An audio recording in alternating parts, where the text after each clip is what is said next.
बिस्मिल्लाहिर्रहमानिर्रहीम।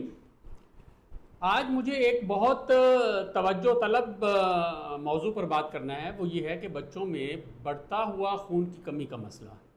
आजकल हमारे पास बहुत बड़ी तादाद में बच्चे ऐसे आते हैं जिनमें इस हद तक कमी हो चुकी होती है खून की कि हमें उन्हें ब्लड एडवाइस करना पड़ता है। और उसकी ये जो तादाद है, इसमें एक बहुत बड़ा जो शेयर है वो जो हमारे पास मज़ाफ़ात से आते हैं बच्चे, जो दूर दराज पेरिफेरी से आते हैं, देहाती इलाकों से आते हैं, वो तादाद ज़्यादा है। और उसमें जो सबसे बड़ी वजह है वो ये है कि बच्चों को गाय भैंस के दूध पे रखा जाता है।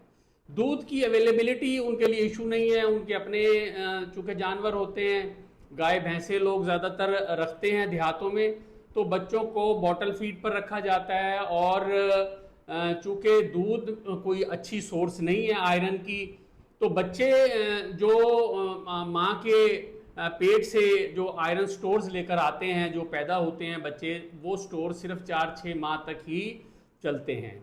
कुछ बच्चे जो मदर फीड पर होते हैं, अगरचे माँ के दूध में भी बहुत कम आयरन होती है, लेकिन वो आयरन बच्चा एब्जॉर्ब करता है, वो उसके जिस्म का हिस्सा बनता है। और निस्बतन माँ के दूध पे जो बच्चे होते हैं, वो अगर उनकी प्रॉपर एज पर ठोस ग़िज़ा, जैसे देहातों में एक आम रवैया है कि देर तक बच्चों को सिर्फ दूध पर रखते हैं, वो बच्चे फिर किसी हद तक कोप कर लेते हैं। लेकिन जो दूसरे बच्चे, और बहुत बड़ी तादाद में ऐसे बच्चे हैं जो सिर्फ गाय भैंस के दूध पर होते हैं, वो 6 माह की उम्र के बाद फिर तेज़ी से खून की कमी का शिकार होना शुरू हो जाते हैं। सिर्फ दूध पर बच्चे को रखना वो बच्चे की अच्छी नशोनुमा नहीं हो सकती। बच्चे को 6 माह की उम्र के बाद ठोस ग़िज़ा की ज़रूरत होती है, और वो मरहलावार हम उसका एक्सपोजर बेहतर करते हैं। और ये मशवरा दिया जाता है कि हर 3 दिन के बाद बच्चे को एक नई ग़िज़ा का एक्सपोजर दिया जाए।